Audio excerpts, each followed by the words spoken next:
Bonjour et bienvenue dans cette vidéo où je vais me présenter et présenter ma pratique. Elle va vous faire gagner beaucoup de temps parce que je vais vous dire un petit secret. Quand on étudie ce qui marche dans une thérapie, on se rend compte qu'il y a trois facteurs. Le premier, c'est la motivation du patient, son envie de changer, de guérir, d'évoluer. Et ça, forcément, ça dépend de vous. Le deuxième facteur, c'est la relation qu'il y a entre le patient et le thérapeute. Et ça, peut-être que cette vidéo, déjà, va vous donner une idée de qui je peux être et quelle relation on va pouvoir établir ensemble. Et le troisième facteur, c'est la méthode utilisée par le thérapeute. Donc vous voyez, ça arrive un petit peu en dernier. Pour ma part, j'ai choisi les thérapies brèves et humanistes parce que déjà, c'est celles qui m'ont le plus marqué quand j'ai moi-même fait une psychothérapie. Et puis en plus, je suis beaucoup trop bavard et impatient pour faire de la psychanalyse.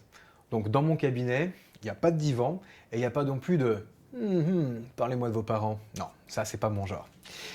Alors, les thérapies brèves ont aussi, à mon sens, une grande qualité, c'est qu'elles permettent d'aller chercher directement la solution. On se demande comment je vais m'en sortir plutôt que d'essayer de comprendre pourquoi je ne vais pas bien.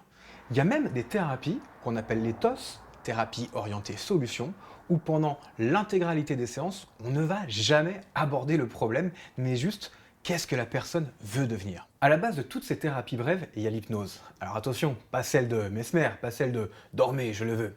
Non, en fait, c'est l'hypnose de Milton Erickson. C'est un psy américain des années 50-60 qui a développé cette méthode. Alors, forcément, autour de l'hypnose, il y a beaucoup de choses qui circulent, il y a des craintes, des attentes de changements magiques. En fait, je vais vous dire un autre secret, c'est que dans votre vie de tous les jours, vous faites déjà de l'hypnose. Vous savez, ce petit moment, vous êtes en voiture, vous arrivez chez vous, vous dites je suis déjà arrivé. Ou alors quand vous êtes plongé dans un super bouquin, dans un super film, et qu'il n'y a rien d'autre qui existe autour de vous. Ben voilà, ça c'est déjà un petit moment d'hypnose. Et c'est juste ce phénomène naturel qu'on va utiliser dans le cabinet pour favoriser le changement.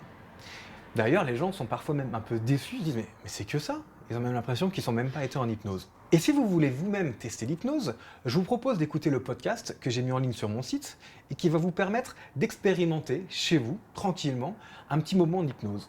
Ce qu'on propose, c'est une hypnose sèche, c'est-à-dire sans visée thérapeutique, qui va juste vous permettre de voir ce que c'est. En tout cas, si vous avez d'autres questions, si vous voulez en savoir plus, n'hésitez pas à me contacter et on verra ça ensemble. Au revoir.